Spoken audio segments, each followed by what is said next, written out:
Lecture number क्या आज हमारा 32। कल दे सकते हैं।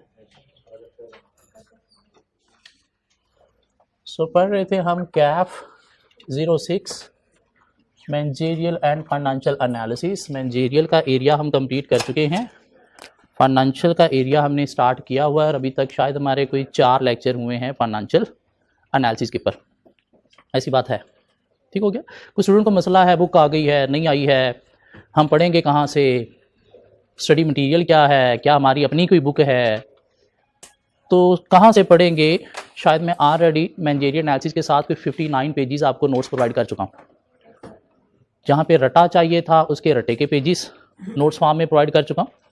जहाँ पे जस्ट कॉन्सेप्ट चाहिए था, कॉन्सेप्ट के बाद हमें क्वेश्चन पे अप्लाई करना आना चाहिए कॉन्सेप्ट को, तो भी हम बोर्ड पे कॉन्सेप्ट कवर कर चुके हैं जो आपकी रफ कॉपी पे आपके पास है, और साथ हम प्रैक्टिस क्वेश्चन भी इनफ कर चुके हैं। क्या कह रहा, आगे भी ऑनवर्ड फाइनेंशियल एनालिसिस जब से हमने स्टार्ट किया आपको प्रैक्टिस चाहिए, वो आपको क्वेश्चन दिए जा रहे हैं। क्या कह रहा है, बाकी कॉन्सेप्ट ये क्यों है टॉपिक वो हम बोर्ड पे कवर कर रहे हैं। आगे भी जहाँ पे आपको नोट्स चाहिए होंगे, कोई स्टडी मटेरियल चाहिए होगा, मैं प्रोवाइड करूँगा। ठीक हो गया। अगर कभी बुक खोलने की ज़रूरत पड़ी आई कैप की, जब तक पूरी नहीं अधूरी है, तो वो भी आपको बता दूंगा किस दिन हमने बुक खोलनी है और आप लोगों ने बुक लेके आनी है। अभी लेने की ज़रूरत नहीं है क्योंकि अभी पूरी है ही नहीं, इसलिए सॉफ्ट में अपने पास रख लो। दिमाग के अंदर कीड़ा है, पढ़ना है तो सॉफ्ट में वहाँ से पढ़ लो, लेकिन मैं यही सजेस्ट करूँगा अभी वहाँ से कुछ नहीं पढ़ो। अभी जो मैं नोट्स दे रहा हूँ प्लीज़ इसे पूरा कर लो। ठीक हो गया। इसलिए आपको स्टडी मटेरियल क्या देना है, कहाँ से हमने पढ़ना है, ये मुझ पर छोड़ दें। एंड ऑफ सेमेस्टर तक आई कैप की बुक फाइनल कंप्लीट हो चुकी होगी, तब हम वो सारी खोलेंगे। खोल के क्लास के अंदर हम 1 बाय 1 पेज देखेंगे कि किस पेज से क्या करना था और हमने क्या किया है और कौन सा टॉपिक हमने ऐसा है जो बुक के अंदर जो नहीं किया। ठीक हो गया। इसलिए दिमाग को क्लियर कर ले। जो आपको स्टडी मटेरियल चाहिए वो मैं दूंगा। अगर कहीं पे बुक खोलने की ज़रूरत पड़ी तो आपको बता दूंगा, अभी बुक लेने की ज़रूरत नहीं है। अभी 59 पेजेस के मैनेजरियल एनालिसिस के नोट्स आपके पास होने चाहिए और फिर 5-6 पेजेस के शायद फाइनेंशियल एनालिसिस के पेजेस हैं जो आज कंप्लीट जितने भी आज तक होंगे वो सारे मैं ग्रुप में शेयर कर दूंगा, तो ये आपके पास होने चाहिए। तो मसला दिमाग के अंदर, किसी का कोई क्वेश्चन? हम स्लो चल रहे हैं, हम तेज़ चल रहे हैं, कोई ऐसा क्वेश्चन तो नहीं है? हम जो कवर कर रहे हैं पता नहीं ये बुक के अंदर है या नहीं है, कोई ऐसा क्वेश्चन तो नहीं है? हाँ, अगर है तो भी क्लियर कर लो, दिमाग को क्लियर कर लो कि जो क्लास में हो रहा है ये हमें करना है, ये पेपर पास करने के लिए। खुद से कुछ नहीं करना ना आप कर सकोगे, ना शायद आपने सीए में कभी ऐसा किया होगा। क्या ख्याल है? इसलिए जो क्लास में हो रहा है बस वो करते जाएं और उसके साथ साथ चलते जाएं। इंशाल्लाह एंड पे हम जाके सारी चीज़ों को बुक खोल के सम अप कर लेंगे। सो फाइनेंशियल एनालिसिस में अभी तक हमने जो टॉपिक कवर किए हैं, एक टॉपिक हमने वैक कवर किया है, weighted average cost of capital. Calculate करना है एक बिजनेस को। क्यों? Weighted average cost of capital है क्या? रिक्वायर रिटर्न कि एक बिजनेस ने आगे पैसा कहीं पे लगाना है तो लगाते वक्त वहाँ से क्या रिक्वायर्ड रिटर्न कमाना है बिजनेस ने, वो कमाना क्या है वो आपको बताएगा वैक। ठीक हो गया। आपको पैसा दिया है शेयर होल्डर ने या डेट होल्डर ने, उस पैसे को यूज़ करके आपने क्या करना है, उसके ऊपर कुछ कमाना है। वो कितना कमाना है वो आपको कौन बताएगा? वैक। वैक आपको बताएगा कि आप कहीं पे पैसा लगाने जा रहे हो तो इधर आपको वहाँ पे 15% निकालना है, 20% निकालना है, 13% निकालना है, ये आपको कौन बताएगा? वैक बताएगा। ठीक हो गया। कैसे कैलकुलेट होता है हम सीख चुके हैं। इसके अलावा हमने एक टॉपिक कवर किया, मार्केट वैल्यू। मार्केट वैल्यू क्या है? एक बिजनेस की मार्केट में वर्थ क्या है। एक बिजनेस की वर्थ है सपोज 200, जो कहाँ पे है? उसकी बुक्स के अंदर, तो उसे हम नाम देते हैं बुक वैल्यू। अब कोई इन्वेस्टर कहता है कि 200 वाला बिजनेस मैं 350 में खरीदूंगा, तो 350 क्या है? उसकी मार्केट वैल्यू। एक इन्वेस्टर कहता है नहीं मैं ये 300 में खरीदूंगा, तो 300 क्या बन गई? Market value. एक इन्वेस्टर कहता है नहीं मैं ये 170 में खरीदूंगा, तो 170 क्या बन गई? Market value. जो बुक वैल्यू से ज़्यादा भी हो सकती है, बुक वैल्यू से कम भी हो सकती है। बुक वैल्यू से ज़्यादा क्यों है? क्योंकि उस इन्वेस्टर को बिजनेस के अंदर फ्यूचर अर्निंग पोटेंशियल ज़्यादा नजर आ रहा है। बुक वैल्यू से कम है, 200 वाला बिजनेस एक इन्वेस्टर 170 वैल्यू लगा रहा है, मार्केट वैल्यू 170। क्यों? उसे बिजनेस में फ्यूचर अर्निंग पोटेंशियल नजर नहीं आ रहा। ठीक हो गया। कैसे निकालते हैं मार्केट वैल्यू? तो इसके हमने डिफरेंट मेथड्स पढ़े हैं, जिसमें एक पहला मेथड था कि आपने क्या करना है, कंपनी के टोटल शेयर्स लेने हैं, शेयर कैपिटल नहीं, कंपनी के टोटल शेयर्स लेने हैं, इनटू आपने करना है प्राइस पर शेयर। प्राइस पर शेयर कौन सी, मार्केट में जो स्टॉक एक्सचेंज पे आ रही होती है। बुक के अंदर कंपनी का जब शेयर कैपिटल लिखा जाता है ना, तो total shares into par value ₹10 जो लॉ कहता है होनी चाहिए, उसके अकॉर्डिंग लिखा जाता है। तो वो जो ₹10 बुक के अंदर लिखा वो क्या है, मार्केट प्राइस नहीं है, वो क्या है, बुक प्राइस है। हमने क्या करना है, मार्केट प्राइस लेनी है। मार्केट प्राइस सपोज ₹10 वाला शेयर पार वैल्यू वाला मार्केट में 140 का एक्सचेंज हो रहा है, बिक रहा है, तो प्राइस पर शेयर क्या होगी, 140। बुक के अंदर सपोज 100,000 शेयर इंटू ₹10, 1 मिलियन का शेयर कैपिटल आ रहा है, लेकिन इस 1 मिलियन वाले शेयर कैपिटल की मार्केट वैल्यू क्या होगी, 100,000 shares into market price suppose 140 है, तो 14 मिलियन जो है वो कंपनी की क्या होगी, मार्केट प्राइस होगी। क्लियर होती है बात। यहाँ पे प्राइस कौन सी लेनी है, मार्केट वाली, स्टॉक एक्सचेंज वाली, बुक वाली नहीं। क्यों, बुक वाली लोगे तो उसके ऊपर क्या आएगी आपके पास, बुक वैल्यू। बेसिकली जो मार्केट वैल्यू होती है, ये होती किसकी है, कंपनी की इक्विटी की होती है, इक्विटी की मार्केट वैल्यू। इक्विटी बुक में आ रही है 1 मिलियन की, 100,000 शेयर्स एट पार ₹10। मार्केट में अगर वही शेयर 140 का है तो मार्केट वैल्यू क्या है, 14 मिलियन, किसकी, कंपनी की इक्विटी की। क्लियर होती बात। सपोज एक कंपनी की इक्विटी है कितनी, 200, एक इन्वेस्टर कहता है मैं इसे खरीदूंगा 350 में, ठीक है, बुक वैल्यू, ये क्या है, मार्केट वैल्यू। इसको अगर हम डिवाइड करें तो हमारे पास एक रेशो आती है 1.75। इस रेशो को नाम दिया जाता है प्राइस टू बुक रेशो। ये क्या है, मार्केट वैल्यू, ये क्या है, बुक वैल्यू, तो ये क्या है, प्राइस टू बुक रेशो। तो अगर हमारे पास कंपनी की बुक वैल्यू हो, प्राइस टू बुक रेशो हो, तो फिर भी हम मार्केट वैल्यू निकाल सकते हैं। क्या करेंगे, ये उधर जाके मल्टीप्लाई हो जाएगा, तो मार्केट वैल्यू किसके इक्वल हो गई, बुक वैल्यू किस चीज़ की, of equity into price to book ratio. तो ये हमारा एक दूसरा मेथड है। क्या करेंगे हम, बुक वैल्यू ऑफ इक्विटी को मल्टीप्लाई कर देंगे किस चीज़ के साथ, प्राइस टू बुक रेशो। ये प्राइस टू बुक रेशो क्या एक्सप्लेन कर रही है, ये एक्सप्लेन कर रही है कि कंपनी की जो मार्केट प्राइस है वो 1.7 टाइम्स ऑफ बुक वैल्यू है। क्या शो कर रही है कि कंपनी की जो मार्केट वैल्यू है वो 1.75 टाइम्स ऑफ बुक वैल्यू है। तो अगर क्वेश्चन के अंदर हमें टोटल शेयर प्राइस पर शेयर दे दी जाए तो हम मार्केट वैल्यू ऐसे निकालेंगे नहीं। उसने कहा ये कंपनी का शेयर कैपिटल है और शेयर इतने वाला है और मार्केट प्राइस ये है, तो उसे शेयर कैपिटल से भी आप शेयर निकाल सकते हो। क्या ख्याल है, शेयर कैपिटल एट पार दिया होगा तो आप क्या करोगे, शेयर कैपिटल को डिवाइडेड बाय पार वैल्यू, तो आपके पास टोटल शेयर्स आ जाएंगे, into market price, coated price, stock exchange price, उसे मल्टीप्लाई करोगे मार्केट वैल्यू आ जाएगी। और अगर क्वेश्चन में आपको प्राइस टू बुक रेशो दी गई हो तो फिर मार्केट वैल्यू कैसे निकालेंगे, इक्विटी की बुक वैल्यू फाइंड करेंगे। क्वेश्चन के अंदर गिवन है तो ठीक है, गिवन नहीं है तो हमें समटाइम निकालना पड़ती है।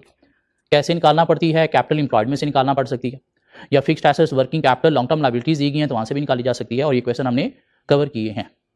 नहीं, प्राइस टू बुक रेशो नहीं देगी, उसने अंग्रेजी में लिखा हुआ है कि कंपनी की मार्केट वैल्यू जो है this time of book value है, तो जो दिस टाइम है वो भी क्या है, प्राइस टू बुक रेशो है। क्लियर होती है यहां तक बात। एक और हमारे पास तीसरा मेथड था जिसको हमने कहा जी कि मार्केट वैल्यू निकाल लेंगे आर ओवर आई से, जिसको present value of dividend method का नाम भी दिया जाता है। और ये आर ओवर आई हमने परपेचुटी से निकाला था। क्या कहला, कैसे निकाला था, एक एग्जांपल हमने कवर करके। मीन इसके अकॉर्डिंगली मार्केट वैल्यू अगर हमने निकालनी है तो हम कहेंगे किसके इक्वल है, dividend over cost of equity mean के ई।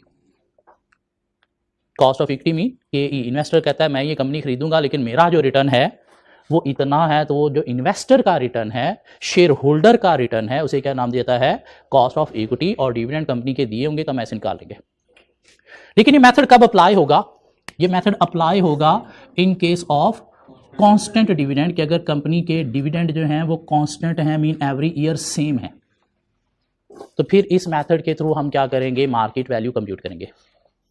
क्या कहला, हाँ अगर कंपनी के डिविडेंड कांस्टेंट नहीं, कॉन्स्टेंटली ग्रोइंग डिविडेंड है, कॉन्स्टेंटली ग्रोइंग डिविडेंड है, तो फिर मार्केट वैल्यू ऐसे नहीं निकलेगी। फिर मार्केट वैल्यू निकालने के लिए हमारा फार्मूला क्या हो जाएगा, number 4, market value is equal to D into 1 plus G over K E minus G. Constant dividend है तो dividend over K E, constantly growing dividend है। कॉन्स्टेंटली ग्रोइंग का मतलब क्या है कि एवरी ईयर सेम नहीं है, इंक्रीज हो रहे हैं, या कभी डिक्रीज कभी इंक्रीज हो रहे हैं, तो फिर हम कैसे मार्केट वैल्यू निकालेंगे, D latest dividend plus G dividend growth rate. Dividend growth rate कैसे निकालते हैं वो हमने देखा कि हम क्या करेंगे, ओल्ड डिविडेंड जो है मीन पुराना dividend into 1 plus G raise to power N is equal to latest dividend. Old dividend into 1 plus G raise to power N is equal to latest dividend. और ये हमें क्वेश्चन में given होगा, ये हमें क्वेश्चन में given होगा, N हमें नंबर ऑफ ग्रोथ क्वेश्चन में गिवन होगा, तो हम वहां से जी निकाल लेंगे। क्या कहला, ऐसी बात ही कोई। और जी इसमें पुट करेंगे, ये डी क्या है, यही लेटेस्ट डिविडेंड है। के ई हमें क्वेश्चन में गिवन होगा। तो मार्केट वैल्यू कांस्टेंट डिविडेंड नहीं, कांस्टेंटली ग्रोइंग डिविडेंड की सूरत में हम ऐसे भी निकाल सकते हैं। क्या कहला। और ये दोनों फार्मूला हम कब यूज करेंगे मार्केट वैल्यू के, जब हमारे पास डिविडेंड की हिस्ट्री दी गई है। जब डिविडेंड की हिस्ट्री दी गई है मीन इनके लिए क्या है, हिस्टोरिकल डिविडेंड हम निकालेंगे। हिस्टोरिकल डिविडेंड, बल्कि इसके साथ नहीं है, इसके साथ लिखो कि ये फार्मूला डिविडेंड ग्रोथ का कब हम यूज करेंगे, जब हमने हिस्टोरिकल ग्रोथ जो है वो निकालनी है। मीन हिस्ट्री दी गई है, पिछले 5 सालों के आपको डिविडेंड दिए गए हैं, तो फिर आप क्या करोगे, स्टार्ट वाला dividend into 1 plus G raise to power number of growth is equal to last mean latest dividend. तो आप क्या करोगे, जी निकालोगे, इसके अंदर पुट करोगे तो मार्केट वैल्यू आ जाएगी। ये डी क्या है, यही लेटेस्ट डिविडेंड जो जी के अंदर आपने यूज किया था। फिर हमने देखा कि अगर डिविडेंड की हिस्ट्री नहीं दी गई, डिविडेंड की हिस्ट्री नहीं दी गई, तो फिर हमारे पास जो है वो ग्रोथ रेट मीन जी निकालने का एक और फार्मूला भी है, जिसको नाम दिया जाता है गॉर्डन्स ग्रोथ मॉडल। और गॉर्डन्स ग्रोथ मॉडल में सिर्फ जी निकाल सकते हो आप कैसे, is equal to B into R. B क्या है, रिटेंशन रेट। कैसे निकाला जाएगा, profit retain divided by total profit. कौन सा प्रॉफिट, प्रॉफिट बिफोर टैक्स या आफ्टर टैक्स, आफ्टर टैक्स या ड्यूरिंग टैक्स। नहीं, यहाँ बिफोर होता है या आफ्टर होता है, ड्यूरिंग टैक्स कोई प्रॉफिट नहीं होता। क्या क्या आर क्या है, return on equity. Return on equity mean company अपने इक्विटी पे मीन ओपनिंग कैपिटल पे कितना निकालती है। क्या कह रहा है, कैसे निकालेंगे, profit divided by opening capital. Opening capital को आप ओपनिंग इक्विटी भी कह सकते हो। क्या कहला, जिसके अंदर शेयर कैपिटल भी है और उसके अंदर previous closing return mean reserve है। क्लोजिंग कैपिटल नहीं हमने वर्ड यूज किया। और हमने शायद एक क्वेश्चन किया था जिसके अंदर हमारे पास शेयर कैपिटल था, रिटेन अर्निंग थी, तो ओपनिंग कैपिटल निकालने के लिए हमने क्या किया था, share capital plus retain earning minus current year का प्रॉफिट किया। क्यों, वो करंट ईयर का प्रॉफिट इसके अंदर इंक्लूड होकर ये हमें क्या दे रहा है, क्लोजिंग इक्विटी दे रहा है। तो ओपनिंग इक्विटी में जाने के लिए हमने करंट ईयर का प्रॉफिट जो रिटेन अर्निंग में ऐड हुआ है उसे क्या किया, माइनस किया, फिर जाके हमारे पास क्या आई, opening equity mean opening capital. Clear होती है बात यहां तक। सो अगर हमें मार्केट वैल्यू दी गई हो और वो कहता है नहीं आप के ई निकाल दें, तो इस फार्मूला से हम के ई भी निकाल देंगे। K E is equal to dividend divided by market value, constant dividend की सूरत में। इस फार्मूला के थ्रू भी हम के ई निकाल सकते हैं। कैसे निकालेंगे K E, K is equal to D into 1 plus G divided by market value plus G. G कैसे निकालते हैं, या तो ऐसे हिस्टोरिक की फॉर्म में, या फिर गॉर्डन की सूरत में B G is equal to B over R, या हमने इसको सिंप्लीफाई भी कर लिया था और सिंप्लीफाई करके क्या बना था, retain profit divided by opening capital. क्या कहला, और यहां तक हमने क्वेश्चन प्रैक्टिस कर लिए हुए हैं। अब आगे मूव होते हैं, कुछ और प्रैक्टिस आज कवर करेंगे।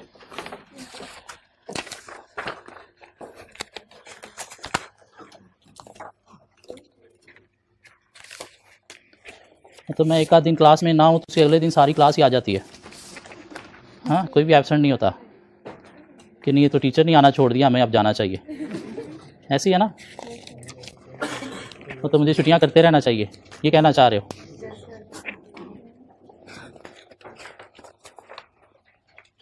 छुट्टियां करता रहूँगा तो फिर आपको संडे भी लगाना पड़ सकता है। संडे को आना चाहते हो कॉलेज में, हाँ कहीं आना चाहते हैं, बहुत थके हुए हैं घर से, कि किसी तरह से बाहर निकलने का कोई चांस मिलना चाहिए, वरना घर के काम करना पड़ते हैं हमें। घर से सीए करने आए हैं जी। क्वेश्चन 19 से ऑनवर्ड सबके पास हैं, किसी के पास ना हो प्लीज जल्दी से मुझे क्वेश्चन 19 का आंसर दे दें। जल्दी करें, जल्दी जल्दी जल्दी क्वेश्चन 19 का आंसर दे दें। आज के टेस्ट में फाइनेंशियल एनालिसिस तो नहीं था ना, उसका टेस्ट अभी हम क्लास में ले लेते हैं।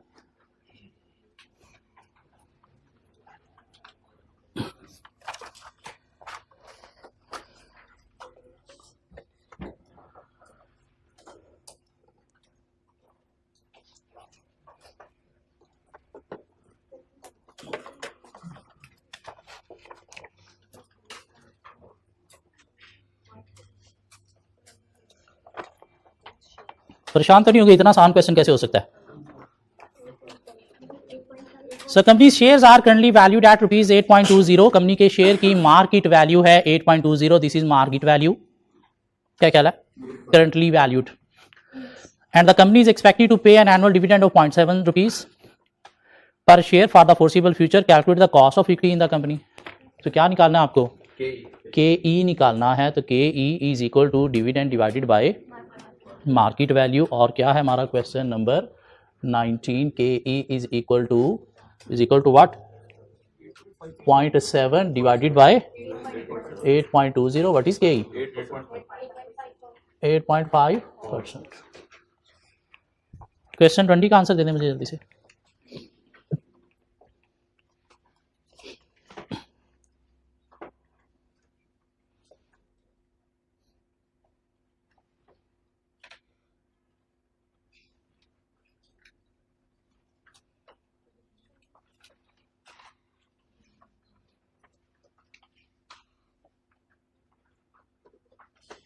क्या बच्चों वाला क्वेश्चन दे रहा, कम से कम हमसे जी कैलकुलेट तो करवाओ।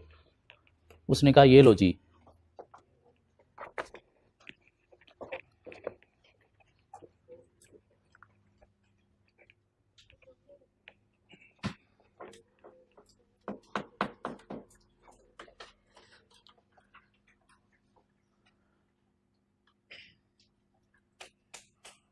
आंसर दो, 1 मिनट में आंसर आना चाहिए। कम ऑन, सब कुछ तो दिया हुआ है। 45 क्या कह रहा है? A company has recently paid a dividend of ₹3 per share dividend and the dividend is expected to grow by 5% into the foreseeable future. जी उसने निकाल के आपको दे दिया। The market annual dividend will be paid in 1 years time. The share holder require an annual return of 12%। What is this? Share holder return. K E cost of equity, share holder return, K E cost of equity, market value आपने निकालनी है। तो ये formula apply करेंगे ना। क्या क्या है?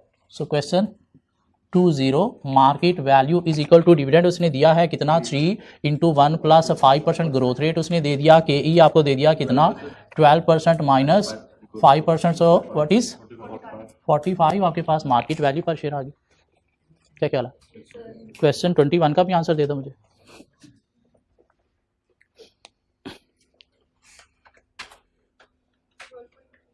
%12.3% एक शहादत आई है। 2 शहादतें और चाहिए साथ, 2 हो गई हैं।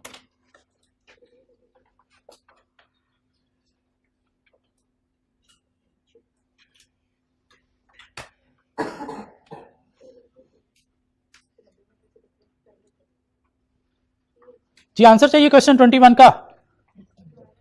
कॉस्ट ऑफ इक्विटी के ई निकालना है आपको।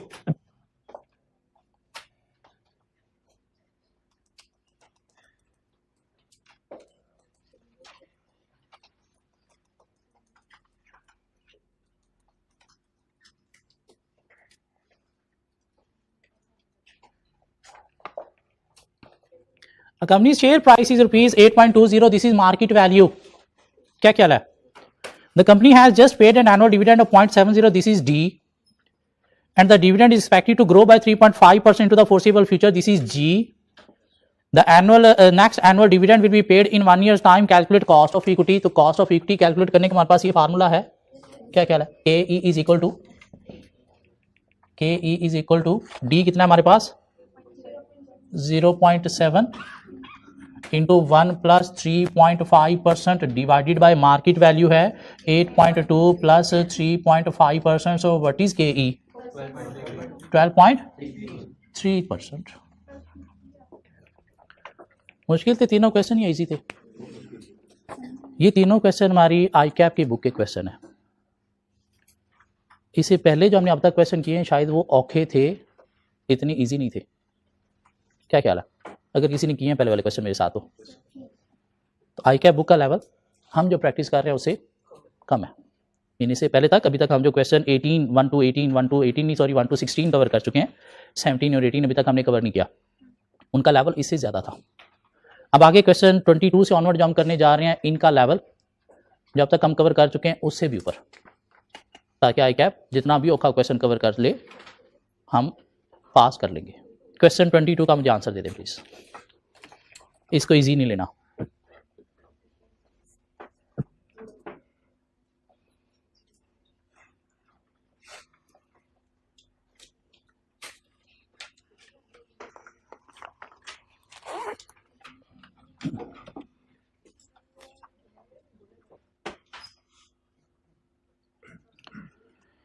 इन क्वेश्चन को सॉल्व करने के लिए आपका क्यूएम किसी अच्छे टीचर से पढ़ा होना ज़रूरी है।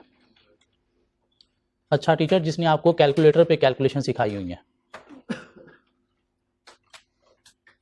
तो मेरे ख्याल से आजकल मार्केट में क्यूएम के सारे अच्छे टीचर्स हैं।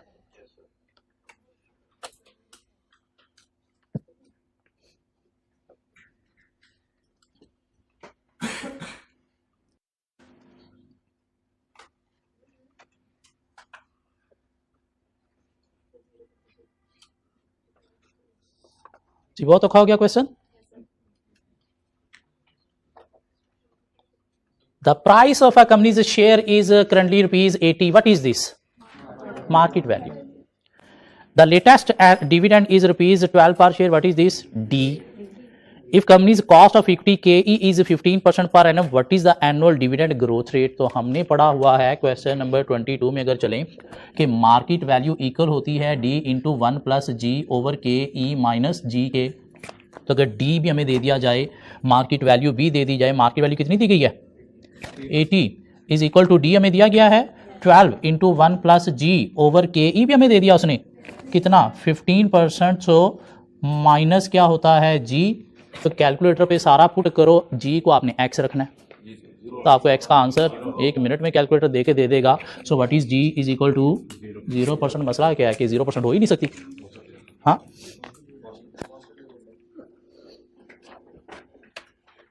क्या मुश्किल क्या है इसमें? हाँ जीरो आंसर आ गया नहीं, ये तो गलत हो गया। कैलकुलेटर पे जीरो आंसर कैसे आ सकता है? ये तो कभी आ ही नहीं सकता। कैलकुलेटर झूठ बोल रहा है, शायद मेरी कैलकुलेशन गलत हो गई है। उसने एक्स ऊपर एक्स नीचे शायद दोनों नहीं रखने थे, कोई एक एक्स रखना था। ऐसे मसले आना शुरू हो गए ना। कॉन्फिडेंस। क्वेश्चन 23 ट्राई करें प्लीज।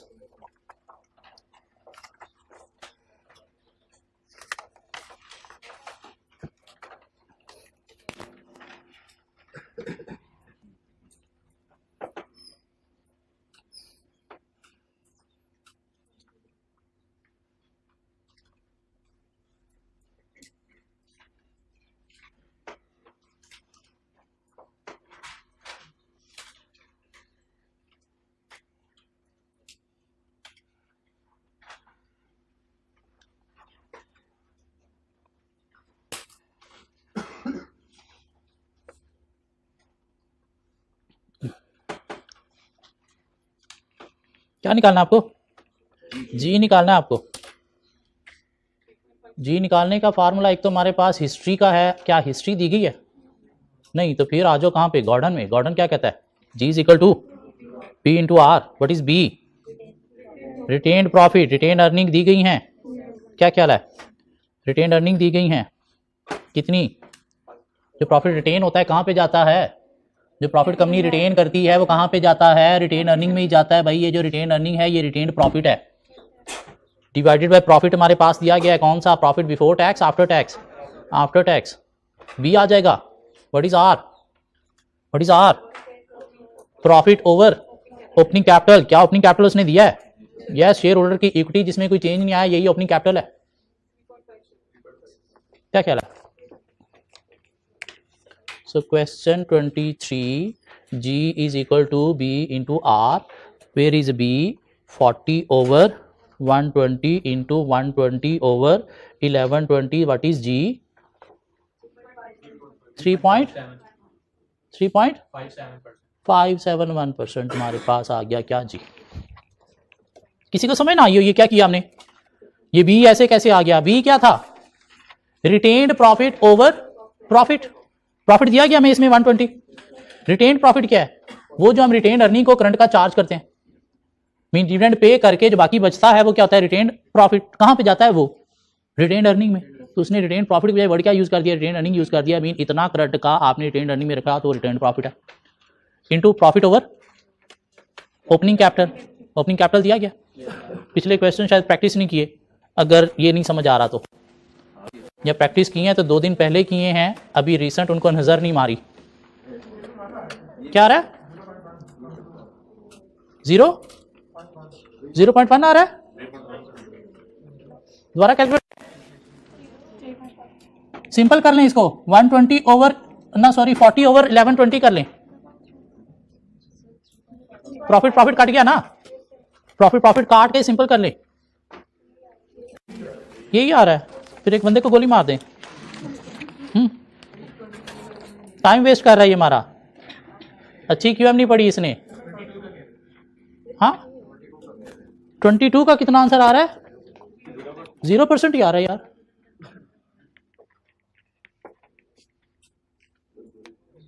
नहीं आ रहा। कैलकुलेटर पे एक्स पुट करना आता है आपको? क्वेश्चन 24 ट्राई करें please.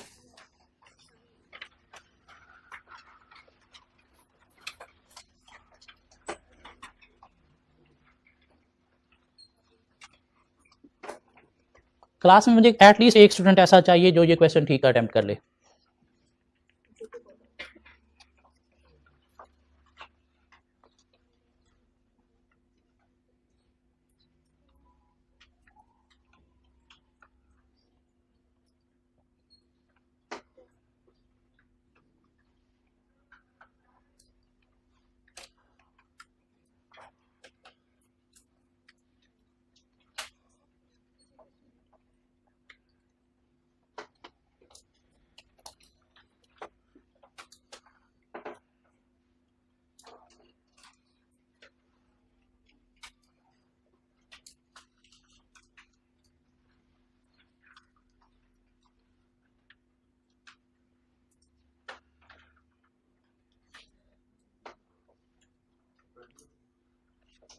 No no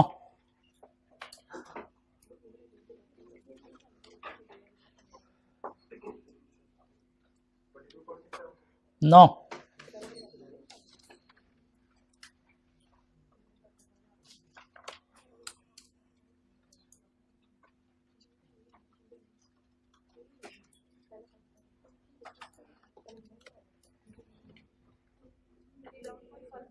11.5%। No no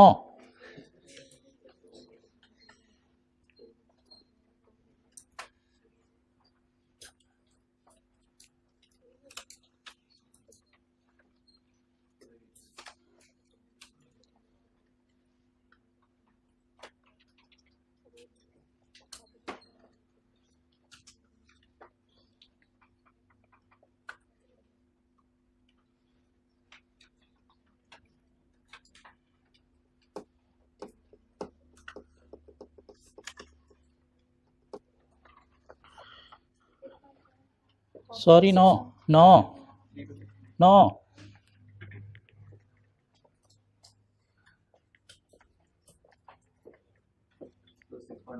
no no no no no 9 point something % है आंसर। देख लें कैसे आ सकता है ना। 9.8 उसे 10 नहीं कहेंगे हम, 9.8 एग्जैक्ट 9.8 आएगा कैलकुलेटर पे, 10 नहीं होगा।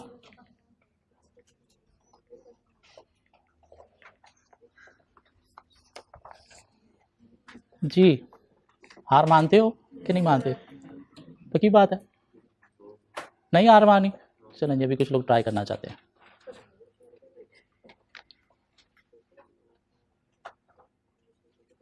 जी कितना निकला आप लोगों का? व्हाट इज जी? कैसे कांस्टेंट है जी? हाँ बी नहीं निकाला जा सकता, उसमें आर नहीं निकाला जा सकता क्वेश्चन में। कैसे उसने कहा कि कांस्टेंट है जी? कैसे कहा आपने कांस्टेंट है?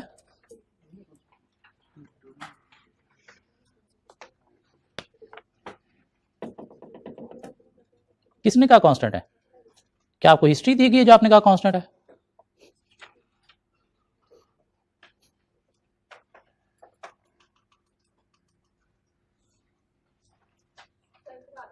व्हाट इज जी? जी तो मुझे कैलकुलेट कर दो, जी पे ही मसला बन गया मेरे ख्याल से। नो नो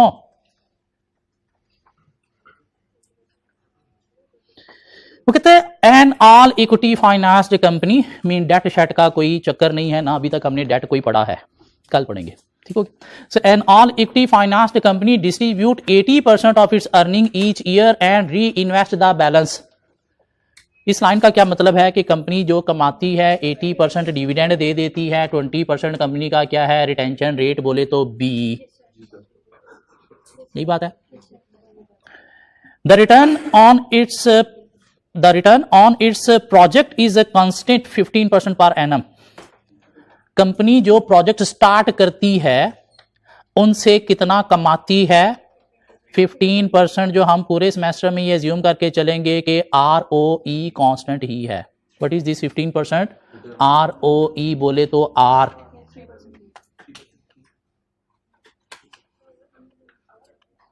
हाँ लाइन ही ना ठीक से पड़ी सी। The return on its project is constant 15% per annum. हम पूरे सिलेबस में एज्यूम करके चलेंगे कि ROE कंपनी की कांस्टेंट ही है 15%। तो हमारे पास क्या है, question number 24, G is equal to B R. What is B? 20%. What is R?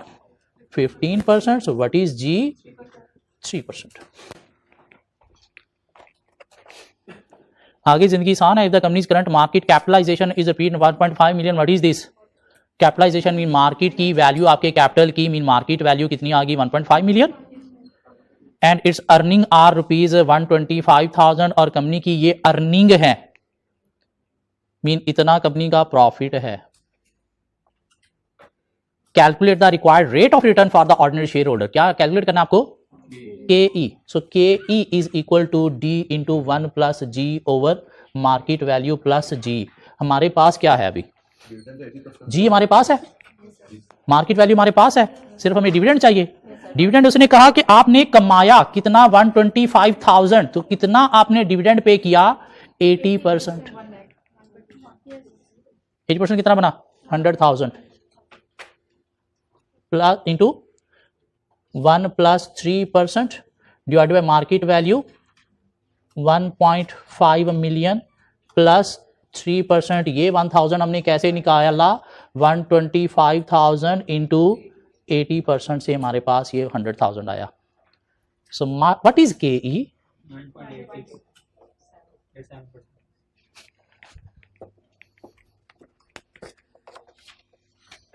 किसी को समझ आई हो?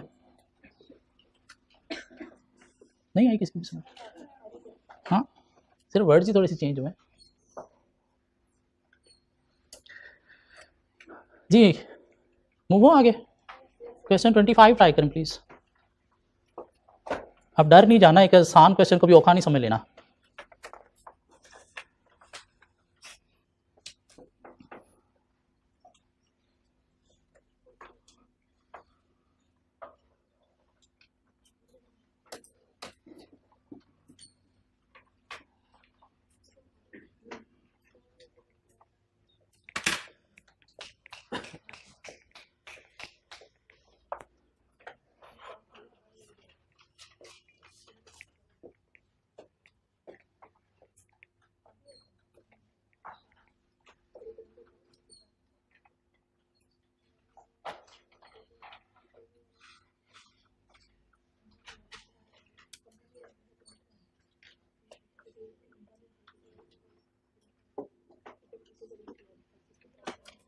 खुद से ट्राई करें। 7 वाला बोंगा हो सकता है, 7 वाला बोंगा हो सकता है, पेपर में आपके साथ नहीं होगा, पेपर आपको अकेले देने जाना है।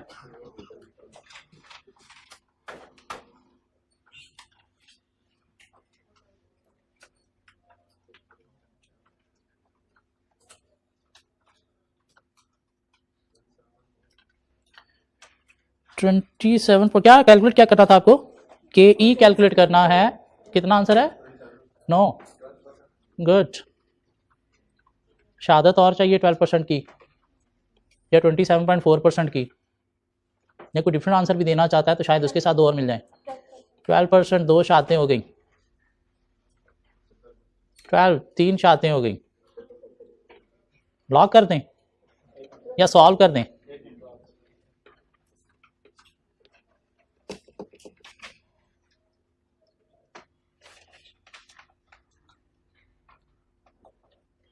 कोशिश करें कि अपना एक स्टडी का टाइम टेबल बना लें। क्लास वाला काम आपने डेली बेसिस पे किस टाइम पे करना है। क्या ख्याल है? कुछ लोगों ने शायद स्टार्ट में बनाया था, बीच में रिजल्ट उठ के चक्करों में इधर उधर हो गए, टाइम टेबल पता नहीं कहाँ गया। तो आज दोबारा से एक टाइम टेबल अपना लिखें जाके कि इस टाइम पे हमारी ये क्लास है, तो इस सब्जेक्ट का मैंने कितने बजे पढ़ना है, इसका कब पढ़ना है, इसका कब पढ़ना है। और प्लीज़ वो एक टाइम टेबल लिख के अपने बेडरूम में, अपने बेड के साथ, दीवार के साथ, या कपबोर्ड के साथ, या डोर के साथ लगा दें, वॉशरूम में लगा दें, वॉशरूम के शीशे के साथ लगा दें। अगर आपको लगता है कि रूम में तो कोई देखेगा और मजाक उड़ाएगा है कि, और कोशिश करें लिख के लगा के उसे एक हफ्ता फॉलो करें। एक हफ्ते में रूटीन बन जाएगी, उसके बाद उसे फाड़ के फेंक दें, तो देखना ले। और आज ये लिख के लगाएं और एक हफ्ते बाद उसे दोबारा देखें कि क्या मैंने फॉलो किया। अगर फॉलो किया है तो उतार के फाड़ के फेंक दें, क्योंकि रूटीन बन गई। अगर फॉलो नहीं हुआ तो फिर उसे फाड़ के फेंक दें, और साथ सीए की किताबें भी फाड़ के फेंक के छोड़ दें, और अपने आप को समझा लें कि तुमसे ना हो पाएगा। क्यों 1.5 माह आप लोगों ने ज़ाया कर दिया। आगे अगर और इसी तरह से दिन ज़ाया होते चले जाएंगे, जब दिल करेगा पढ़ना है तो सीए नहीं होने लगा, कुछ और शायद कर लोगे, ये नहीं होगा। सीए करने के लिए आपको स्टडी की रूटीन चाहिए, रूटीन चाहिए, मीन डेली पढ़ना पड़ेगा आपको। 1.5 माह गुजर चुका है, बाकी 2.5 माह और हैं, 2.5 माह ही और है ना। क्यों? जनवरी एंड तक सिलेबस कंप्लीट करोगे तो फरवरी में बड़ी मुश्किल से 8-9 दिन मिलेंगे रिवाइज करने के लिए, तो फिर पेपर पास होगा। रिवीजन नहीं हुई, फरवरी में कुछ नया पढ़ना पड़ रहा है, तो जो पीछे पड़ा था वो भी सारा ज़ाया हो गया और पेपर मुश्किल करके फेल हुआ। इसलिए अपने दिमाग में बिठा लें, कोई भी पेपर इस अटेम्प्ट में अगर पास करना है तो 31 जनवरी तक आपको उसका syllabus with learning with test complete करना है, ताकि फरवरी में 8-9 दिन मिलेंगे एक सब्जेक्ट के लिए। अगर 3 सब्जेक्ट हैं, फरवरी 30 का नहीं है, 8-9 दिन एक सब्जेक्ट के लिए मिलेंगे, तो बड़ी मुश्किल से उसमें रिवाइज होगा, फिर जाके पेपर पास होगा। तो आज प्लीज़ जाके अपना एक टाइम टेबल लिख के, ऑनलाइन वालों आप भी लिख के कहीं पे चिपका दें और उसको फॉलो करें। क्या ख्याल है? उसके अंदर सबसे पहली चीज़ जो आपने मैनेज करनी है ना, वो मैनेज करना है अपनी स्लीप को। सोने का टाइम आपने पहले लिखना है उसके अंदर, कि मैंने कब सोना है और कब उठना है। जब ये आपका सेट हो गया तो हर चीज़ सेट हो जाएगी। जब तक ये चीज़ आपकी सेट नहीं है कि मैंने कब सोना है और कब उठना है, तो कोई चीज़ आपकी नहीं सेट होगी, कोई टाइम मैनेज कहीं पे किसी चीज़ का भी नहीं होगा। तो सबसे पहले ये टाइम लिखना है, कितने घंटे आपको डेली बेसिस पे चाहिए। आजकल के दिनों में सोने के लिए 8 घंटे, 5-6 घंटे जो लोग सो रहे हैं अपने आप को मार रहे हैं। क्यों? 5-6 घंटे सोने से आपका जो इम्यूनिटी सिस्टम है वो रिपेयर नहीं होगा, स्ट्रांग नहीं होगा, वीक रहेगा। और आगे जैसी थोड़ी सी धुंधें आनी है, नज़ला ज़ुकाम दूर से आपको पहचान लेगा और आपके साथ चिपक जाएगा, और पूरे 2.5 माह आपके साथ चलता रहेगा, और उसके साथ आप कुछ नहीं कर सकते। तो बीमारियों से दूर रहने के लिए आपका इम्यूनिटी सिस्टम स्ट्रांग होना ज़रूरी है। इम्यूनिटी सिस्टम का स्ट्रांग होना आपकी स्लीप के ऊपर भी डिपेंड करता है। डेली 6 घंटे आपको नींद की कमी पूरा करने के लिए चाहिए। और ये जो 7वां और 8वां घंटा है, ये बहुत ज़्यादा इंपॉर्टेंट है। ये आपकी बॉडी पार्ट्स को रिपेयर करता है, ये आपके इम्यूनिटी सिस्टम को रिपेयर करता है। ये मिलेगा तो बॉन्ड्स स्ट्रांग होंगी, हम लॉन्गर आवर्स बैठ के पढ़ सकेंगे। जब ये 7वां और 8वां घंटा हम नहीं दे रहे होते, तुम्हारी बॉन्ड्स, बॉडी पार्ट्स रिपेयर नहीं होते, तो पढ़ने बैठते हैं तो हमें कोई टेक चाहिए होती है। क्लास में भी हमें कोशिश होती है कि हमें टेक वाली सीट चाहिए, जहाँ पे टेक लग सके, दीवार के साथ बैठना। हमें पढ़ने बैठने नहीं, पीछे टेक मस्ट होनी चाहिए। लाइब्रेरी में बेंच है नहीं, ये लाइब्रेरी फजूल है, इसमें तो बैठे ही नहीं जा सकता। क्यों? टेक ही नहीं यहाँ पे। और जैसी टेक लगी नहीं, साथ ही आगे वैसे ही ब्लैंकेट में बैठ के पढ़ना पड़ेगा, तो नींद तो यूँ आएगी फिर। इसलिए पहले ये टाइम मैनेज करना है। कोशिश करें अगर ये टाइम आप रख लें रात 10 से सुबह 6 बजे के बीच में, कोशिश करें। अगर सीए करना है इस अटेम्प्ट में तो कोशिश करें पहले इसको मैनेज कर लें। अगर रात 10 से 6 के बीच में ये रख लेना तो बहुत ही फायदा हो जाएगा। क्यों? जो बेस्ट स्लीपिंग टाइम है वो यही है।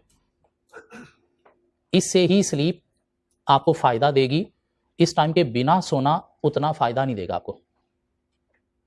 क्या ख्याल है? सुबह 6 बजे उठ के फजर पढ़ी जा सकती है, कोई इशू नहीं है। ठीक हो गया। 6 बजे उठ के आप लोग तो चलो क्लास में आ जाओगे सीधे तैयार श्यार होकर, नाश्ता वाश्ता करके। जिनकी क्लास नहीं है वो इसके बाद पढ़ सकते हैं। आप लोग सुबह 7 बजे क्लास स्टार्ट कर रहे हो तो मेरे ख्याल से 12-1 बजे तक क्लासेस खत्म हो जाती हैं आप लोगों की। ऐसे ही अगर इसे लेट चल रही है तो बहुत बड़ी बेवकूफ़ी है, आपने क्लासेस का टाइम टेबल सही मैनेज नहीं किया। या अगर बीच में गैप है तो कोशिश करो उसे लाइब्रेरी में बैठ के यूटिलाइज करो, वहाँ पे एक सब्जेक्ट कवर कर लो। 7 बजे आपने क्लासेस स्टार्ट की, 1 बजे क्लासेस ख़त्म, एक कह रहा हूँ वैसे शायद कुछ की 12 बजे ख़त्म हो जाती हैं। 1 से 2 लो ब्रेक, लंच करो, उसके बाद 2 से लेकर शाम 7 बजे तक 5 घंटे में 3 सब्जेक्ट डेली का काम इजीली कवर हो जाता है अगर पढ़ने वाली जगह हो तो। 7 बजे आप हो गए वेले, उसके बाद मोबाइल उठा लो, रात 10 बजे तक 3 घंटे आपके पास, जो कुछ करना है इसके अंदर कर लो। 3 कोशिश करो प्लीज़ 10 बजे सो जाओ। क्या ख्याल है? सब कुछ मैनेज होता है नहीं होता? बड़ी परफेक्ट वे में स्टडी मैनेज होती है ये 5 घंटे कर दे दो तो। हाँ, अगर ये आज टाइम टेबल नहीं लिखोगे तो क्या यार इसे क्या पता, हमारा अपना टाइम टेबल है। हाँ, ये पता नहीं क्या बातें कर रहा है, हम यहाँ तक ऐसे थोड़ी ना पहुँचे हैं। क्या ख्याल है? तो फिर कर लो अपनी मर्जी, देख लो 2.5-3 माह और हैं, ये भी गुजार के देख लो। पेपरों में फिर आंसू नहीं कर रहे होंगे, पछतावे होंगे। तो कोशिश करें आज अगर जाके आप लोग अपना एक टाइम टेबल बना लें। सबसे पहला काम क्या है, सोने का टाइम मैनेज करें कि आपने कब सोना है और कब उठना है। कहीं होंगे नहीं मैं तो रात को 1 बजे सोता हूँ, चलो 6 बजे उठ जाता हूँ इसके कहने पर। हाँ, 5 घंटे रात को सो लिया, बाकी 3 घंटे दिन में सो लेंगे, ऐसी बात है? वो दिन वाले 3 घंटे मैनेज नहीं होंगे। और ये जो 8 घंटे का है ना, ये कंटिन्यूस 8 घंटे हैं। ये 8 घंटे दोगे तो 7वां 8वां घंटा आपके बॉडी पार्ट्स को रिपेयर करके आपको फ़ायदा देगा। 5 घंटे रात को सो लिया, 3 घंटे दिन में सो लिया तो वो किसी खाते में नहीं है। क्यों? बॉडी पार्ट्स आपके रिपेयर ना तो 5 घंटों में हुए ना ये 3 घंटों में हुए। तो थोड़ा पढ़ने के साथ साथ सेहत का भी ख्याल करें कि 8 घंटे में सोना है ताकि इम्यूनिटी सिस्टम हमारा स्ट्रांग रहे। बीमारियां हमें छू के भी गुजर जाएंगी, हमें कुछ नहीं कहेंगी। जब इम्यूनिटी सिस्टम वीक है तो बीमारी दूर से देख लेती है, ये दोस्त है मेरा, और आके आपको चिमड़ जाती है। फिर नहीं जान छूटती। कब तक? जब तक इम्यूनिटी सिस्टम स्ट्रांग नहीं करोगे। दवाइयाँ खाते रहोगे लेकिन उसे इम्यूनिटी सिस्टम स्ट्रांग करने के लिए आपको ये काम करना पड़ेगा, डाइट अच्छी करना पड़ेगी। बीइंग अ स्टूडेंट अच्छी डाइट बहुत ज़रूरी है।